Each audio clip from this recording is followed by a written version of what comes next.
लेकिन अगर अखिलेश यादव जी के साथ, राष्ट्रीय अध्यक्ष जी के साथ तनिक भी इधर उधर करने का काम ये सत्ता वाले और उनके गुंडे अगर तनिक भी करने का प्रयास भी किए तो उसके बाद क्या होगा ये दुनिया जानती है। मैं उन चूहों से कहना चाहता हूं कि आ जाना है। चूहो, आपने धोखे से हमारे आदमियों पे हमला किया, ईटा पत्थर चलाया। क्यों? क्योंकि वो बेटियों के परिवार से मिलने जा रहे थे, उस परिवार से मिलने जा रहे थे जिस पर आपने शोषण किया, उस परिवार से मिलने जा रहे थे जिस पे आपने अत्याचार किया। इसलिए किया क्योंकि वो अति पिछड़े समाज से आते थे। और आज मैं बताना चाहता हूं आपके चैनल के माध्यम से, उत्तर प्रदेश में कहीं भी किसी भी दलित समाज या पिछड़े समाज के साथ कोई भी अन्याय होगी और भारतीय जनता पार्टी को मैं ये कहना चाहता हूं कि समाजवादी पार्टी अपना खून बहाने में पीछे नहीं हटेगी और न हटे है। अखिलेश यादव पीड़ित परिवार के घर तक पहुंच जाएंगे, नहीं जो पाए जाएंगे? 100% पहुंचेंगे और समाजवादियों को रोकने की किसी को क्षमता नहीं है। लेकिन हम लोग संविधान सम्मत कार्य करते हैं। ये लोग जिस तरीके से गुंडई पर उतारू हैं ये बहुत ही चिंता का विषय है। और जो बात आप बता रहे हैं कि ईंट पत्थर चलाए गए, ये ईंट पत्थर सपा के प्रतिनिधिमंडल पे ही नहीं, पूरे विश्वकर्मा समाज के आत्मसम्मान और गौरव पर, उस बिटिया के जो बिटिया चली गई उसके आत्मसम्मान पे जिस तरीके से पत्थरबाजी की गई है, आने वाले समय में विश्वकर्मा समाज ईंट से ईंट बजाकर इसका बदला जरूर लेगा। सामंती गुंडे हैं ये, आशुतोष सिंह आसू और भारतीय जनता पार्टी के सह पर जिस तरीके से इन लोगों ने घटनाक्रम किया, पत्थरबाजी की, उसके बारे में राष्ट्रीय अध्यक्ष को मैंने अवगत कराया। और मैंने ये भी बताया कि पीड़ित परिवार से मेरी बात हुई, पीड़ित परिवार ने बताया कि समाजवादी पार्टी प्रतिनिधिमंडल ना आ पाए, इसके लिए 21 तारीख को जबरन आशू सिंह और एसएचओ करंडा ने मिलकर जबरन दबाव बनाकर उस पर साइन कराया पीड़ित परिवार से। साथियों नमस्कार, मैं वीरू और आप देख रहे हैं काकोरी दंगल। दोस्तों सबसे बड़ी खबर निकल कर आई है कि जो सपा का जो प्रतिनिधिमंडल था गाजीपुर गया था, उनको जाने नहीं दिया गया था। उसको देखते हुए उन पर ऊंट पत्थर बरसाए गए थे, लेकिन अखिलेश यादव ने इस मामले को संज्ञान लिया है और इसकी जिम्मेदारी खुद अपने कंधों पर ली है।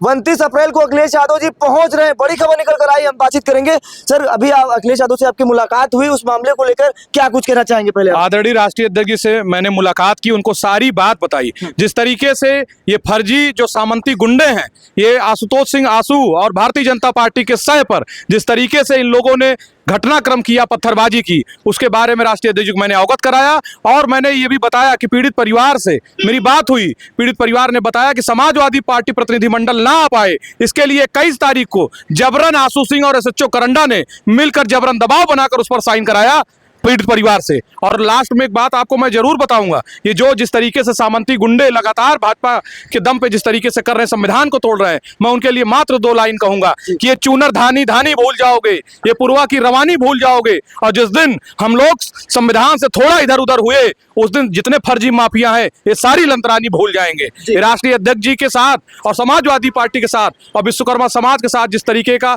ये कृत्य करने का काम या शोषण करने का काम या जो जिस तरीके से दबाव बनाने का काम किया गया है, ये बहुत ही चिंता का विषय है। और क्या लग रहा है कि अखिलेश यादव जिस हिसाब से सपा का जो प्रतिनिधिमंडल वहां पर नहीं पहुंच गया, उन पर ईंट पत्थर बरसाए गए, अखिलेश यादव समाजवादी पार्टी के सबसे बड़े नेता हैं, पूर्व मुख्यमंत्री हैं, क्या लग रहा है कि अखिलेश यादव पीड़ित परिवार के घर तक पहुंच जाएंगे, नहीं जो पाए जाएंगे? 100% पहुंचेंगे और समाजवादियों को रोकने की किसी को क्षमता नहीं है। लेकिन हम लोग संविधान सम्मत कार्य करते हैं। ये लोग जिस तरीके से गुंडई पर उतारू हैं ये बहुत ही चिंता का विषय है। और जो बात आप बता रहे हैं कि ईंट पत्थर चलाए गए, ये ईंट पत्थर सपा के प्रतिनिधिमंडल पे ही नहीं, पूरे विश्वकर्मा समाज के आत्मसम्मान और गौरव पर, उस बिटिया के जो बिटिया चली गई उसके आत्मसम्मान पे जिस तरीके से पत्थरबाजी की गई है, आने वाले समय में विश्वकर्मा समाज ईंट से ईंट बजाकर इसका बदला जरूर लेगा। अखिलेश यादव को कोई नहीं रोक पाएगा, बिल्कुल आपका साफ तौर कहना कि अखिलेश यादव को कोई रोक नहीं पाएगा। 100% कह रहा हूं। अध्यक्ष जी एक इशारा अगर करेंगे तो जिस तरीके से गुंडई करने वाले लोग हैं,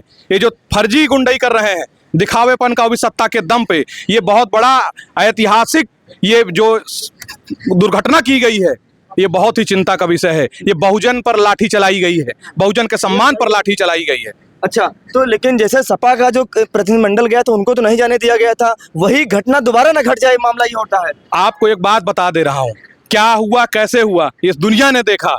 लेकिन अगर अखिलेश यादव जी के साथ, राष्ट्रीय अध्यक्ष जी के साथ तनिक भी इधर उधर करने का काम ये सत्ता वाले और उनके गुंडे अगर तनिक भी करने का प्रयास भी किए तो उसके बाद क्या होगा ये दुनिया जानती है। हम लोग समाजवादी पार्टी के लोग, उनके कार्यकर्ता तनिक भी कमजोर नहीं है। और उसके साथ साथ पूरा विश्वकर्मा समाज राष्ट्रीय अध्यक्ष जी के साथ तन मन धन से खड़ा है। इस सम्मान को आंच लगाने के लिए किसी की क्षमता नहीं, किसी का औकात नहीं है। अखिलेश जी के साथ जाएंगे आप भी? 100% जाएंगे हम लोग, 100% जाएंगे और पूरा विश्वकर्मा समाज जाएगा उस दिन। देखते हैं किसके कितनी क्षमता है, रोक के दिखा दे। जी बिल्कुल, विश्वकर्मा समाज भी पूरी तरीके से अखिलेश यादव का स्वागत करने के लिए तैयार है। समाजवादी पार्टी के नेता दारा सिंह यादव उनसे बातचीत करेंगे। सर, बड़ा सवाल है, अखिलेश यादव ने बड़ा फैसला लिया है, बड़ा फैसला लेते हुए उन्हें कहा है खुद हम जा रहे हैं 29 अप्रैल को, खुद पहुंचेंगे। तो क्या लगता है कि उनको वहां पर पहुंचने दिया जाएगा कि ईंट पत्थर वाली स्वागत दोबारा न कर दिया जाएगा? देखिए, सबसे पहले मैं काकोरी दंगल के माध्यम से ये बताना चाहता हूँ, मैं उन चूहों से कहना चाहता हूँ कि आ जाना है। चूहो, आपने धोखे से हमारे आदमियों पे हमला किया, ईटा पत्थर चलाया। क्यों?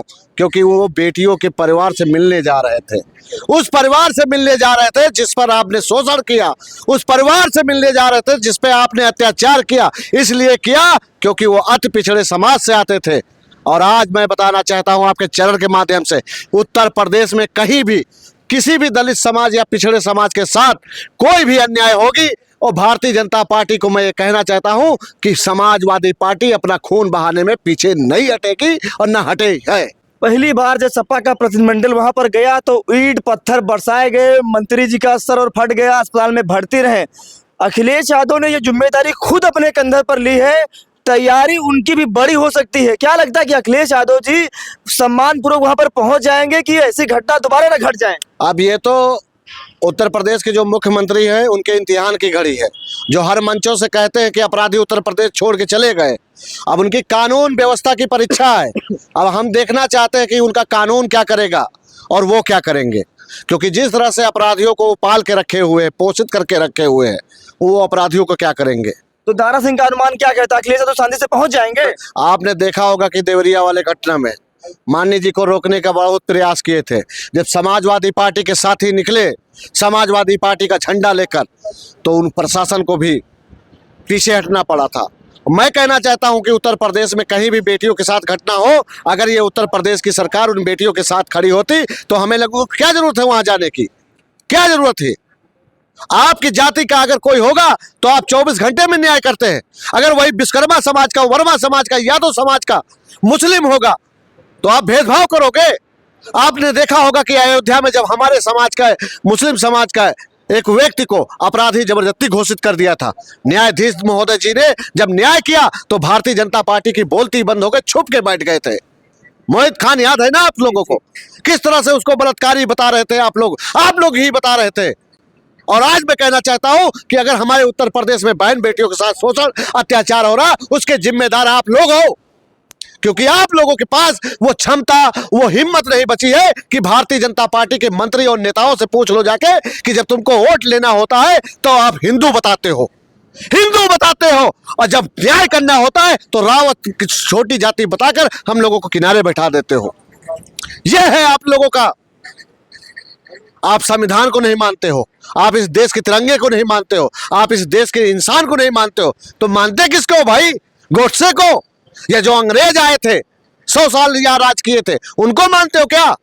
इसी देश का वोट लेते हो और राजा बनते हो, उसके बाद आप वो अहंकारी राजा बनकर इसी प्रजा पर आप कोड़े बसा रहे हो। दंगल न्यूज के कैमरे पर हम आपसे सीधा सीधा सवाल पूछना चाहते हैं, अखिलेश यादव शांतिपूर्वक पहुंच जाएंगे कि जो उन्होंने वहां पर सपा के जो डेलीगेशन पे उन पर जो माहौल बनाया गया, क्या अखिलेश यादव के कार्यकर्ता वहां पर जाएंगे, अखिलेश हो जाएंगे, इस तरीके सीधे सामने आ सकती है? सीधा कैमरे पर देख के बताइएगा। देखिए, मैं पूरा उत्तर प्रदेश, देखिए हम लोग कानून को मानने वाले लोग हैं, संविधान को मानने वाले लोग हैं। मैं उम्मीद करता हूं कि जो उत्तर प्रदेश के डीजीपी हैं वो पूरी कानून व्यवस्था के साथ, सुरक्षित साथ हमारे माननीय श्री अखिलेश यादव जी को उस परिवार से मिलाने ले जाएंगे, उम्मीद करता हूं। और मुझे इतना भरोसा है कि उत्तर प्रदेश की पुलिस जो विदेशों में डंका बजता था भारतीय जनता पार्टी के, वहां के जो प्रधान जी वो तो ये बात कह रहे हैं, वो तो ये कह रहे हैं कि आप लोग प्रधान कौन है? प्रधान मुख्यमंत्री है, प्रधानमंत्री है, कौन है? आशुतोष सिंह। ये बताइए, कोर्ट से बड़ा कोई होता है क्या? जो आपने पत्रकारों पे मुकदमा कर दिया, बसावन इंडिया पे मुकदमा कर दिया, अगर जब ये अपने वकील के साथ जब बहस करेंगे ना तो वही पुलिस वाले, जाति वाले क्या जवाब देंगे? तुम्हें क्या लगता है तुमने मुकदमा करके तुमने वाहवाही लूट ली? स्टार बढ़वा लोगे? आना न्यायाधीश के सामने मैं चैलेंज करता हूं कि यही सबकी वर्दी उतारी जाएगी वहां पे, उस प्रधान का कहां मानोगे तुम? समझ गए? और वो प्रधान का इतिहास जानते हो? उनके पिता एक मास्टर थे, वो भी आतंक मचा रखे थे उस समय।